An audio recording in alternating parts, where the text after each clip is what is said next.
भाई आपके पेपर के कुल ही 3 महीने बचे हैं, कैसे पढ़ाई करें कि बायोलॉजी में जो हमारा टारगेट है, और आप सबकी सबसे बड़ी प्रॉब्लम यही है, जो है हर बच्चे का एक सवाल कि हम टॉपर कैसे बने। हेलो एवरीवन, नमस्कार, मैं स्वाति तोमर आप लोगों के लिए एक बेहतरीन शानदार सी एक और सेशन आप लोगों के लिए लेकर आई हूं, जहां पर आज हम बात करने वाले हैं कि लास्ट 3 मंथ स्ट्रेटेजी। यानी कि अब आपको पता है कि भाई आपके पेपर के कुल ही 3 महीने बचे हैं और इन 3 महीनों में हम कैसे टॉपर बन सकते हैं, हम इन 3 महीनों में कैसे पढ़ाई करें कि हम जो है बायोलॉजी में बहुत अच्छे मार्क्स ले आए, हम कैसे पढ़ाई करें कि बायोलॉजी में जो हमारा टारगेट है, जहां पर हमारे 30, 35, 50, 40 नंबर आते हैं, कैसे हम उसको 95 मार्क्स तक लेकर जाएं। तो क्या हम अभी भी टॉपर बन सकते हैं? हमने अभी तक कुछ भी नहीं पढ़ा है, हमने अभी तक कुछ भी तैयारी नहीं की है। दीदी पढ़ा तो बहुत कुछ है, लेकिन पढ़ते हैं और फिर भूल जाते हैं, और आप सबकी सबसे बड़ी प्रॉब्लम यही है। तो आज उन्हीं सारी प्रॉब्लम्स पर बात करने के लिए मैं आपके लिए लेकर आई हूं आज का बेहतरीन, शानदार और एक जानदार सा सेशन, आज का जो है हर बच्चे का एक सवाल कि हम टॉपर कैसे बने और हम क्या इन 3 महीनों में टॉपर बन सकते हैं। तो बिल्कुल यहां पर मैं कुछ आपके लिए कुछ ऐसे तरीके लेकर आई हूं कि अगर आप वो फॉलो कर लोगे तो भाई आप देखो कि आप टॉपर कैसे बन पाओगे। ठीक है, बस आपको मेरी बताई हुई उस हर एक बात को फॉलो करना है।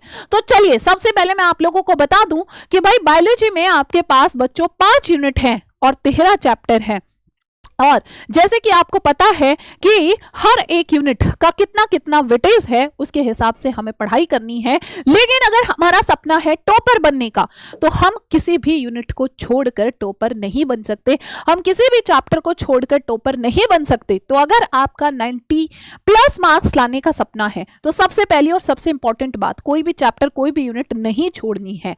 ठीक है, फिर मैं आपको बता देती हूं, यहां पर आप देखिए कि ये आपको 3 चैप्टर करने हैं 14 मार्क्स में। अगर मैं यहां पर बात करती हूं भाई आपको 3 चैप्टर करने हैं 18 मार्क्स में, ठीक है, सबसे डिफिकल्ट मानी जाने वाली यूनिट, क्या हम जेनेटिक्स छोड़ दें, क्या हम बायोटेक्नोलॉजी छोड़ दें तो हम टॉपर बन जाएंगे? जी नहीं। क्योंकि बेटा देखिए, मैं हमेशा, एक काम होता है सच बोलना, और उसी सच्चाई से मैं आपको अवगत करवा रही हूं कि कोई भी यूनिट जो डिफिकल्ट लग रही है, बस आपको उस पर एक्स्ट्रा टाइम देना है, उसमें आपको एक्स्ट्रा एफर्ट्स डालने हैं, और अभी भी समय है कि आप वो डिफिकल्ट लगने वाली यूनिट को अपना स्ट्रॉन्ग बना सकते हैं।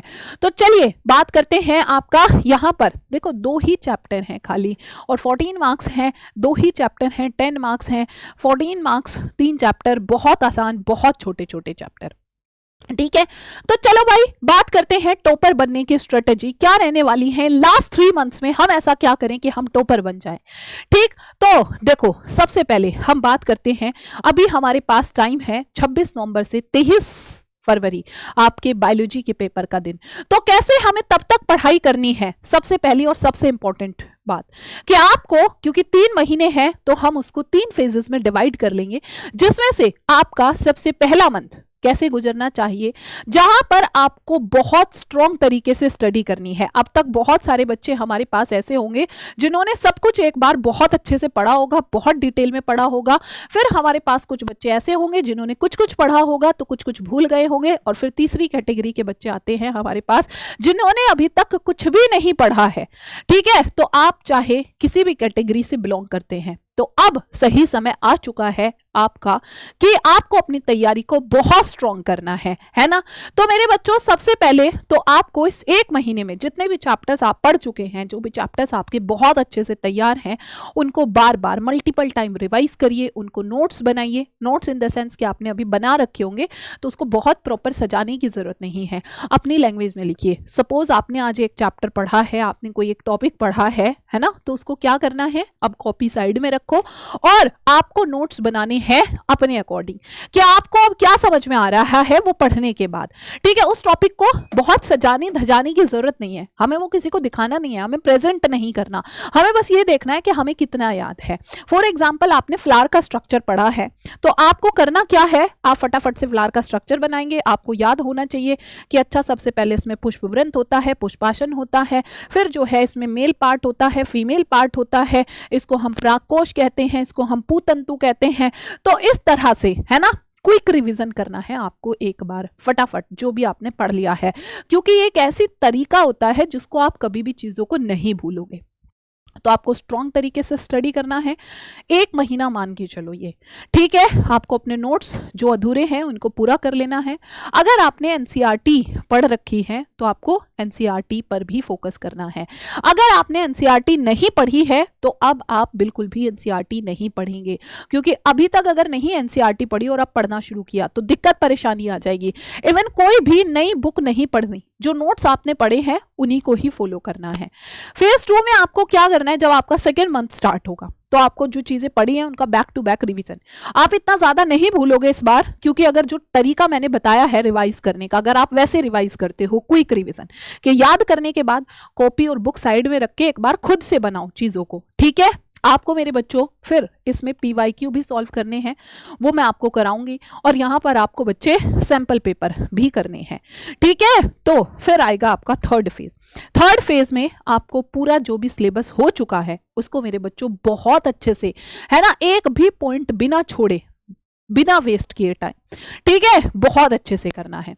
तो चलिए हम लोग बात करते हैं कि जो आपका फेज 1 था, फेज 1 में आपके 13 चैप्टर हैं, तो आपका जो टारगेट होना चाहिए वो अपने 13 के 13 चैप्टर्स को आप लोग यहाँ पर लेकर चलेंगे, ठीक है। आपको किसी भी चैप्टर को नहीं छोड़ना है। हाँ, आप ऐसा कर सकते हैं कि आप ना जो चैप्टर्स आपको आते हैं और जो छोटे चैप्टर्स हैं, है ना भाई, जो आपके कौन से चैप्टर हैं, जो छोटे चैप्टर्स हैं उनको आप पहले कर लें, है ना, क्योंकि जब आपके छोटे चैप्टर्स हो जाएंगे तो आपका कॉन्फिडेंस बूस्ट हो जाएगा, है ना। आपको लगेगा कि मेरे को तो, मान लो फॉर एग्जांपल हमारे 6 चैप्टर छोटे हैं, तो आपको लगेगा अच्छा मेरे तो 6 चैप्टर हो गए हैं, अब तो बस 5 ही बचे हैं या अब तो 4 ही बचे हैं जो मुझे डिफिकल्ट लगते हैं। तो हमारा कॉन्फिडेंस बूस्ट होता है, पढ़ने के लिए मोटिवेशन अंदर से आता है ना। तो पहले जो इजी लगने वाले चैप्टर हैं, जो छोटे चैप्टर हैं उनको करें, फिर उसके बाद जो डिफिकल्ट चैप्टर है, ठीक है, फिर उनको टाइम दे, उनको थोड़ा सा ज्यादा टाइम आप दे सकते हैं। साथ में आपको, है ना, जो देखो मैंने क्या कहा, जो छोटे हैं इंपॉर्टेंट है, ठीक है, उनको बच्चे पहले खत्म करना है। हर एक चैप्टर का साथ साथ में अपने आप शॉर्ट नोट्स तैयार हो जाएंगे, जब आप जो पढ़ें तो उसको शॉर्ट में लिखना है। बायोलॉजी के स्टूडेंट आप लोग हैं तो मेरे बच्चों डायग्राम्स की प्रैक्टिस जरूर करनी है, और जैसे कि मैंने बताया है कोई भी एक्स्ट्रा बुक नहीं पढ़नी है। बच्चे सबसे बड़ी गलती यही करते हैं, इस टाइम पर अपने दोस्तों को बार बार फोन करते हैं, उन्हें पूछते हैं भाई तेरा क्या हो गया, फिर अरे मेरे दोस्त ने तो इतना पढ़ लिया, तो उसी के हिसाब से लग जाते हैं, मैं भी ये किताब पढ़ लूं वो पढ़ लूं। बच्चा 50 जगह पढ़ने से कभी फायदा नहीं होता है ना। चलिए बात करते हैं फेज 2 की। इसमें आपको हैवी और क्विक रिवीजन करना है। जो नोट्स अब आपने अपने हाथों से लिखे हैं, जो नोट्स आप पहले पढ़ चुके हैं, उनको बहुत क्विकली रिवाइज करना है। आपको एक बार PYQ चेक कर लेना है किस टाइप के क्वेश्चंस आए हैं, और मेरे बच्चों इसमें आपको सैंपल पेपर भी करने हैं। बहुत गहराई से रिवीजन करना है ना। आप जितना टाइम आपको सुटेबल लगे, 1 घंटा 2 घंटा देखना है। और देखो राइटिंग प्रैक्टिस जरूर होनी चाहिए, नहीं तो बच्चे पेपर में पता ही नहीं लगता कि हमें लिखना कैसा है ना। पेपर में जो आप कहते हो ना दीदी पेपर याद तो सब करके गया था, पेपर वाले दिन भूल गया क्वेश्चन का आंसर, वो इसीलिए होता है क्योंकि हम राइटिंग प्रैक्टिस नहीं करते हैं। उसके बाद आता है आपका फेज 3, फाइनल टॉपर मोड। अब आपको अपने आप को पूरी तरह से एक्टिव करना है और हर किसी से कट ऑफ कर लेना है ना। पूरे सिलेबस का जितना मल्टीपल टाइम हो सके उतना रिवीजन करना है। कोई नया टॉपिक नहीं पढ़ना है, वीक पॉइंट्स पर थोड़ा सा एक्स्ट्रा ध्यान देना है, और फुल मॉक टेस्ट एक बार, जैसा आपका पेपर होता है, एक बार नहीं 2-3 आप ऐसे बड़े बड़े मॉक टेस्ट दे सकते हैं, बिल्कुल एज इट इज वही 3 आवर्स का जैसा तुम्हारा पेपर होता है। अपने आप को एकांत में बैठ के एक बार प्रैक्टिस कीजिए, क्या आप आंसर कर पा रहे हैं, क्या आप 3 घंटे के अंदर पेपर कर पा रहे हैं। अगर आप ये सारे पॉइंट्स फॉलो कर लेते हैं तो ये मैं कह सकती हूं कि आपको आपके 40 मार्क्स से ये स्ट्रेटेजी कम से कम आपके 80 से 90 मार्क्स तक ले जाएगा, ठीक है। और अगर आपकी तैयारी बहुत अच्छी है, अभी भी 60-70 की तैयारी है, अगर आपकी तैयारी क्या लगता है 60-70 की है, तो बच्चे आपको 90 अबव मार्क्स तक ले जाएगा, ठीक है, 90 अबव तक ले जाएगा। तो आपको अपनी तैयारी को बेहतर बनाना है तो रिवीजन करना ही पड़ेगा। आई होप ये स्ट्रेटेजी आप लोगों के लिए यूजफुल रहे, और आपको ये स्ट्रेटेजी, आपको ये टेक्निक कैसी लगी, आपको कमेंट सेक्शन में मुझे कमेंट करके ज़रूर बताना है। और अगर आपको ये सेशन अच्छा लगा है तो लाइक और शेयर ज़रूर करना है। धन्यवाद।